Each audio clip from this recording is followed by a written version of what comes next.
Bismillahirrahmanirrahim. Assalamualaikum warahmatullahi wabarakatuh. Kami dari kelompok 4 WNI. Di sini kami akan melakukan presentasi dari asesmen 2 mata kuliah manajemen proses bisnis.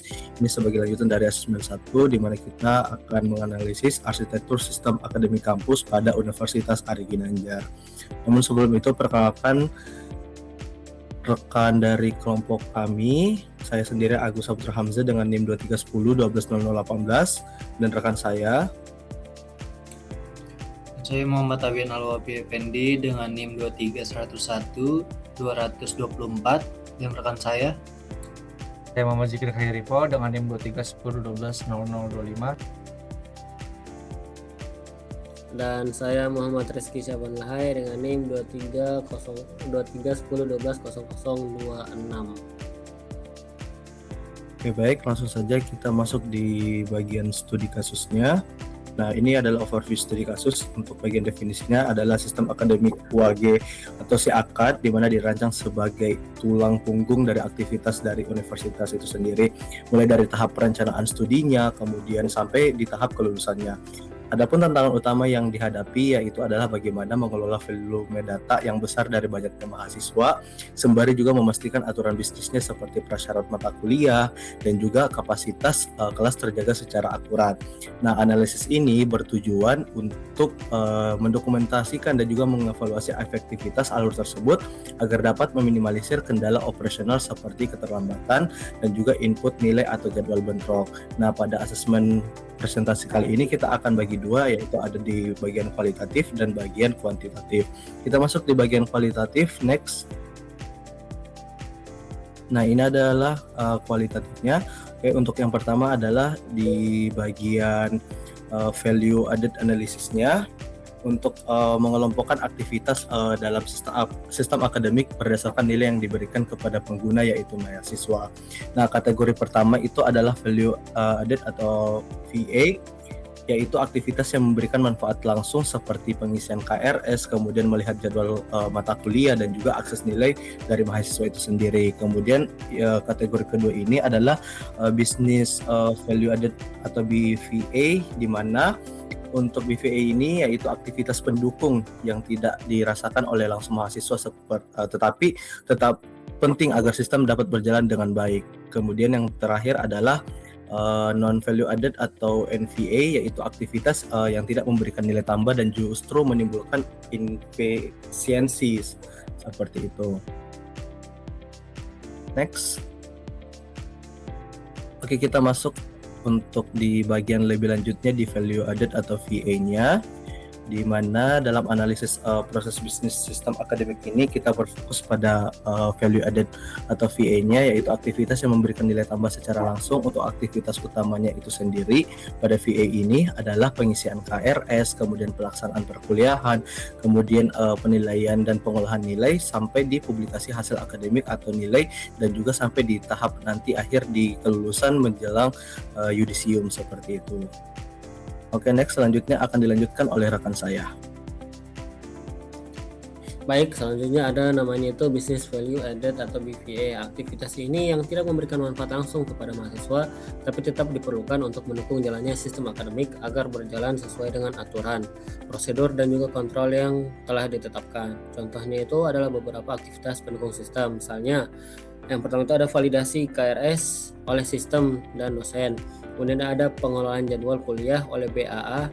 Kemudian ada validasi akademik sebelum yudisium, lalu ada monitoring dan notifikasi sistem, serta pengelolaan data dan dokumen. Nah, selanjutnya ini ada non-value added atau NVA. Nah, jadi ini adalah aktivitas yang tidak memberikan nilai tambah terhadap proses akademik dan cenderung menyebabkan inefisiensi, keterlambatan, pengulangan proses maupun penurunan kualitas layanan sistem akademik. Nah, contoh-contoh aktivitasnya itu adalah itu pada revisi KRS, penolakan KRS, konflik pada jadwal, keterlambatan input nilai, dan juga down system. Selanjutnya ini ada isu register. Jadi ini ada beberapa isu, dampak dan juga penyebabnya. Isu yang pertama itu adalah revisi KRS yang berulang. Dampaknya itu proses lama dan tidak efisien. Nah, penyebabnya itu adalah kurangnya validasi awal. Isu yang kedua itu ada penolakan KRS. Dampaknya itu adalah proses proses yang terhambat. Nah, kalau untuk penyebabnya sendiri itu adalah validasi yang masih manual. Isu yang ketiga ada konflik jadwal. Konflik jadwal itu dampaknya itu membawa kesulitan untuk ambil mata kuliah. Penyebabnya adalah sistem yang tidak optimal. Isu yang keempat ada kapasitas kelas yang terbatas. Dampaknya itu mahasiswa tidak kebagian kelas atau mata kuliahnya. Penyebabnya itu ya tidak ada info real time sehingga sulit untuk mahasiswa itu bisa tahu apakah kelasnya itu masih bisa didaftar atau tidak bisa. Isu yang kelima ada keterlambatan input nilai. Dampaknya ada yudisium yang tertunda. Penyebabnya itu adalah tidak adanya kontrol deadline. Isu yang keenam adalah downtime si akad. Dampaknya yaitu proses yang terhenti. Penyebabnya itu sistem yang tidak stabil. Isu yang ketujuh ada validasi manual. Dampaknya itu proses yang lambat. Penyebabnya itu adalah kurang otomatisasi pada sistem. Kemudian yang terakhir itu ada kurangnya notifikasi. Dampaknya itu adalah bisa munculnya misinformasi dan penyebabnya itu adalah sistem notifikasi yang lemah atau masih belum optimal. Selanjutnya akan dijelaskan oleh rekan saya. Oke, pada slide ini kami menampilkan cause effect diagram atau diagram sebab akibat untuk menganalisis akar permasalahan pada sistem akademik. Masalah utama dalam si akad berasal dari kurangnya otomatisasi sistem dan masih tingginya ketergantungan pada proses manual. Hal tersebut menyebabkan bottleneck atau hambatan dalam proses akademik. Dari sisi manusia, masih terjadi keterlambatan input nilai dan kurangnya disiplin terhadap deadline.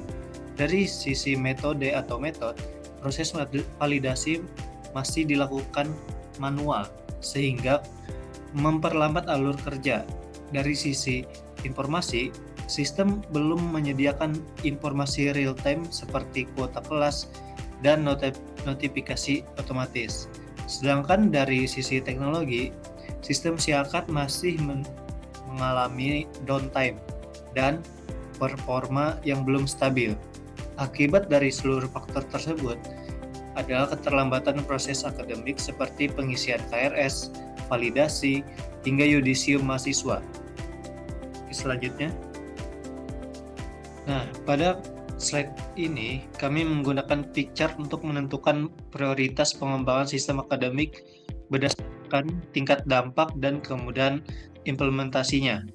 Pada kategori implement, terdapat fitur yang mudah diterapkan tetapi memiliki dampak tinggi, seperti notifikasi real time, reminder deadline nilai, dan informasi kuota kelas secara real time.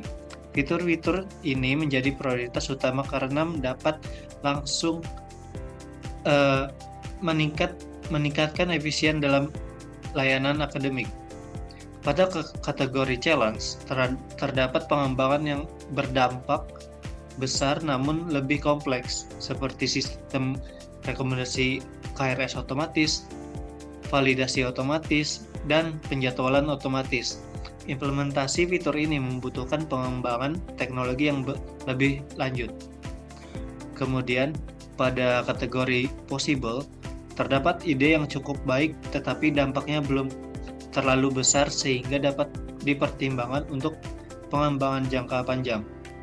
Sedangkan kategori kill berisi fitur yang kurang relevan dan tidak memberikan nilai signifikan bagi pengguna, sehingga tidak menjadi prioritas pengembangan. Melalui picture ini, pengembangan sistem dapat dilakukan secara lebih terarah dan efisien. Untuk slide berikutnya saya serahkan pada rekan saya. Jadi berikutnya di sini kita akan membahas tentang analisis kinerja dalam manajemen proses bisnis yang dimana untuk memahami seberapa efisien sebuah alur kerja, kita itu perlu memahami konsep-konsep utama yang menjadi indikator performa suatu proses tersebut. Nah, dalam hal ini terdapat 4 konsep sebagai berikut. Jadi yang pertama itu ada processing time, yang dimana ini adalah waktu aktif yang benar-benar digunakan untuk mengerjakan suatu aktivitas secara nyata. Kemudian yang kedua adalah waiting time. Nah, ini sering menjadi musuh efisiensi, yang dimana waktu tunggu itu terkadang bisa terjadi sebelum proses berikutnya bisa dilakukan. Nah, kemudian yang ketiga itu adalah cycle time. Jadi cycle time ini adalah total akumulasi waktu dari awal hingga akhir proses, yang dimana ini termasuk waktu kerja dan juga waktu tunggunya. Kemudian yang keempat adalah cycle time efisiensi. Yang terakhir ini adalah rasio untuk mengukur tingkat efisiensi proses dengan membandingkan total waktu aktif terhadap total waktu siklus. Nah, secara matematis kita bisa menghitungnya dengan rumus CTA sama dengan total PT atau processing time dibagi total CT dan dikalikan 100%. Nah, boleh di next. Nah, yang kedua, jadi kita ngelihat konsep tersebut ini dalam skenario nyatanya, yaitu proses input KRS dan validasinya.